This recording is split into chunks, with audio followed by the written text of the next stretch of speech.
And ready to go. Good. Please be patient with me. A bit of a troglodyte when it comes to this type of technology. And I'm going to be glancing to my left occasionally, probably your right on screen, because I have some notes here which hopefully will help me through this trauma. Now, the issue is succession planning, which doesn't need to be a trauma. And there are many, many people, including ourselves, out there that can assist you through that process of succession planning. Now, just a couple of things before we start. Firstly, why this topic? Well, a week or so ago, we just happened to be in a meeting with Jackie Farmer. You might know Jackie as the CEO for the Country Women's Association. And during the course of that meeting, one of the topics that came up was succession planning and the displacement of women, typically off farms. And this is going back into history, obviously, quite a fair way back into history. But that displacement of women through various means. It could have been a separation. It could have been that the woman was not looked after in the estate planning phase. So the wife generally was displaced from the farm. And that raised an issue with the CWA at the time, and that's what created them, I should say, that's what turned them to create the retirement housing estates that they have around the southwest, typically, of the state at the moment. And so from that perspective, I looked at the history of really this whole process from what I'm calling the good old days, where typically assets went to the sons and the daughters were invariably left to essentially fend for themselves, daughters and wives. So the female component of the tight-knit family, of tight-knit farming family, was essentially left out of the estate planning function. Now, flippantly, we could say that perhaps nothing much has changed because in a typical farm succession at the moment, the tendency is still to pass the business and the farm to the male siblings. We are seeing, though, and I think this is a good thing, we're seeing more women enter the industry and more women take over the farming business and succeed in that business. And that's a good thing. And part of what we hope to be able to help businesses with and farm groups is to assist with that process. So now, Bailiwick Legal. Bailiwick Legal, we've typically work in the agricultural and tourism space. And there is some overlap in those two industries that's been happening over recent years, and one assumes will continue to thrive as well. We specialise in commercial, contract and transaction law, and one of our specialties within those three heads is succession, and what I like to call business succession planning.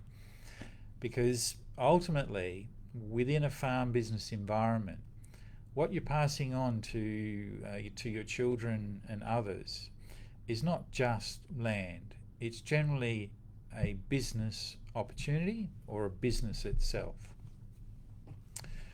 The information in this presentation, what I'm going to be talking about, is not legal advice, and it's just a general conversation that I'm having. And if you want specific advice, or you have any comments or questions, please put those comments and questions up so that I can come back to them at a future point in time. Please don't think I'm going to be doing that today or during this session, but I will get back to you. And as I said, for specific advice on any particular aspects of your succession plan, we're happy to assist. So, really, the nub of the discussion is, how do farm businesses address the age-old imbalance in distribution of the estate and assets of the estate, including the business, to future generations. If we talk simply about estate planning in the context of a will, as I said, the old scenario was that all the assets would be left to the son or sons within the family. To address that particular concern, the government developed a policy which became legislation. It's called the Family Provision Act. And it's a piece of legislation that actually gives a right to certain persons to make a claim against an estate on the basis that they've not been dealt with fairly. In essence, that's a very generic statement, but that's sort of the nub of what it is. Now, from a personal perspective, I know within my family, I know that my mother and her sisters were perhaps, and this is a personal view, perhaps not dealt with particularly fairly when my grandfather passed away. My grandfather on my mother's side. So of my mother's family, there are 3 girls and 1 boy. The boy picked up the assets of the business, and the girls really received nothing out of that pool of assets. So, it happens. Those things happen, and they still happen today. But the intervention of the Family Provision Act gives rise to rights of people to actually contest. Now, the Act was introduced in 1972, so that was actually too late for my mother to do anything about it, because my grandfather passed away, back in 1962, I think. So, anyway, moving on. If we talk about this issue from the aspects of the rural sector, there is a real question that really comes up pretty much all the time when I talk to and assist and work for farming families in succession context, is how do they look after those children that are off farm? And those children off farm could be sons or daughters. It's in today's environment where a lot of kids invariably school in the city, take careers in professional roles, or maybe even move up into the mining sector. Invariably there's often children of the family enterprise that are off farm, and the real task is to how to actually deal with those so that the business and the farm, your estate once you've passed away, doesn't get hit with a claim from one of your children, a claim based on the fact that they've not been adequately catered for within the will. There's so many different variables at play and so many different solutions to that question. It's very difficult to really give any sort of hypothetical response or answer online. But the real issue is how do you then pass that business and the assets of the family unit down the line to the next generation.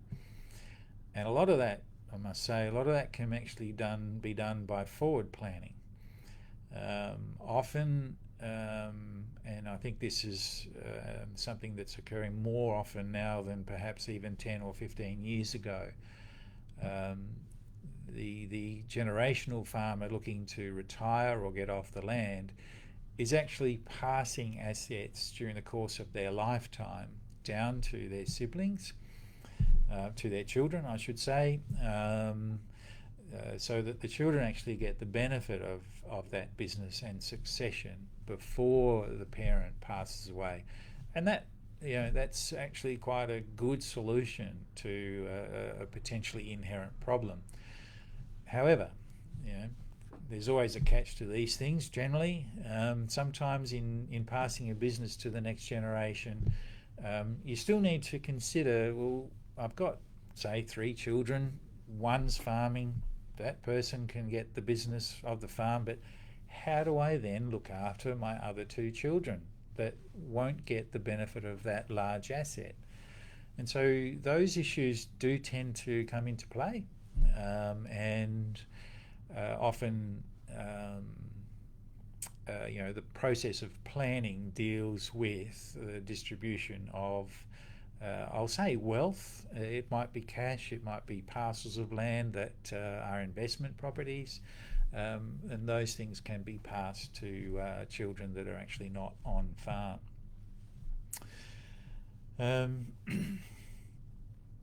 So another aspect as well, which tends to arise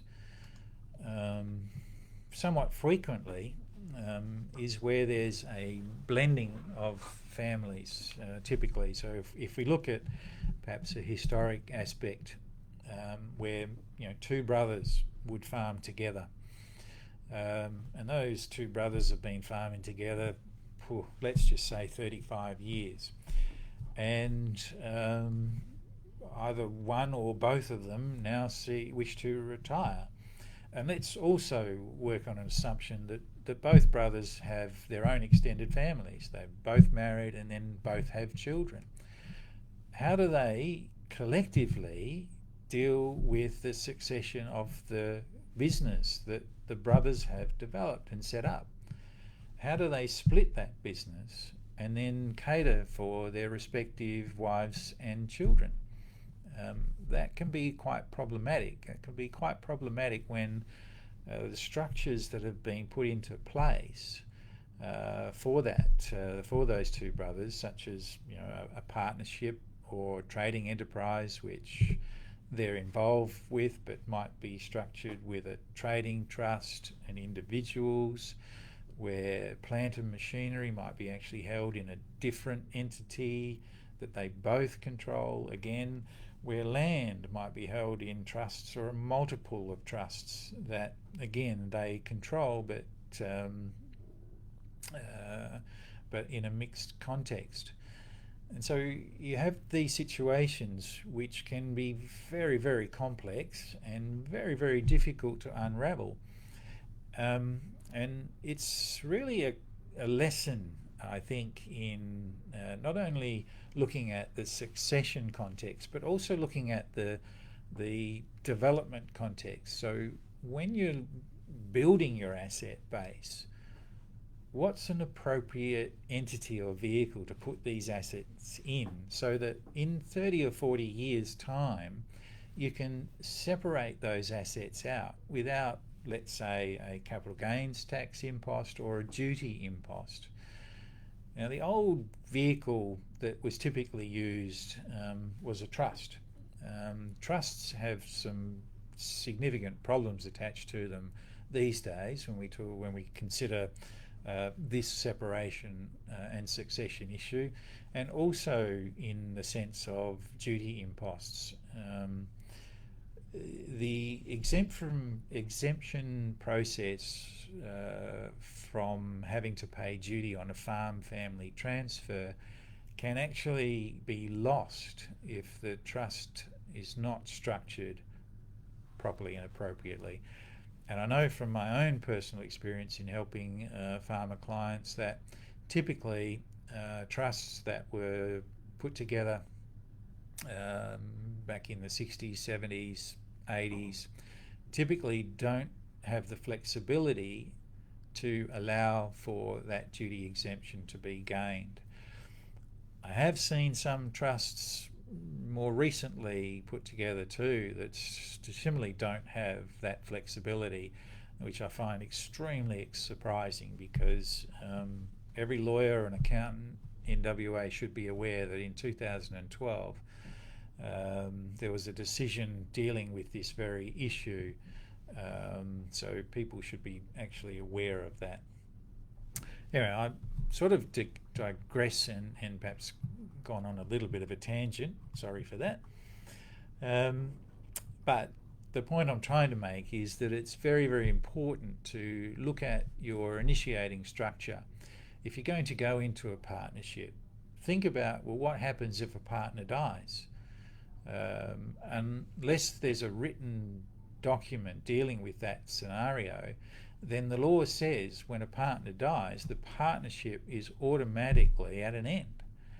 Now, I've had someone call me recently and say that their bank manager has said, well, if one of the four partners here dies, I'll have to freeze your bank accounts for the partnership. So you won't be able to access them because the partnership has come to an end.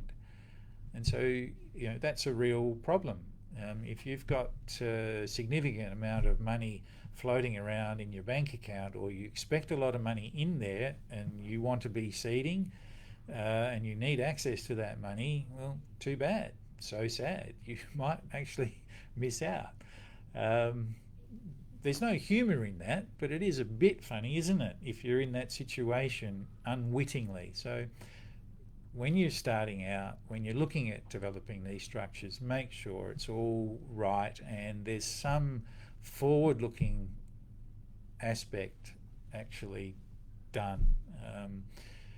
I think we tend to live in a society at the moment where everything is instant, but our role in assisting you is to make sure that we try and look that 5, 10, 15, 20 years forward, so that when we're putting a structure together for you, on today's law at least, you won't encumber or encounter any problems down the track. So, succession planning. I think we might have sort of moved off script a little bit with that, but we've talked about a number of other issues. Outside, obviously, the context of a will. Most people, even now, typically think of estate planning as sorting out your will. In a farming context, estate planning is invariably more than that. It's sorting out the business you've actually developed.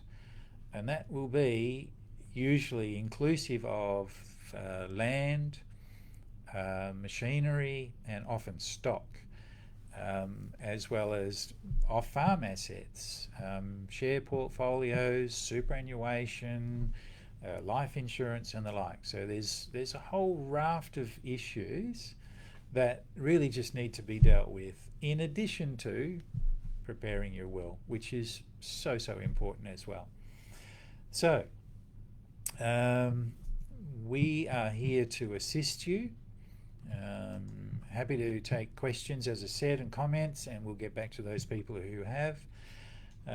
We like to think that we can assist with our experience and knowledge within the agriculture and tourism sector. We like to think that we can assist based on the depth of knowledge we have with the succession of the business and estates that you may have. And we try and take a personal approach to this process and a practical application of the law. So, to conclude, feel free to contact me, reach out. We do offer a 30-minute consultation for free, so you can actually test the water to see whether we can assist you, put your mind at rest, and address any particular concerns you might have. So I will part there and wish you all the best. Keep safe and well. Thanks. All right.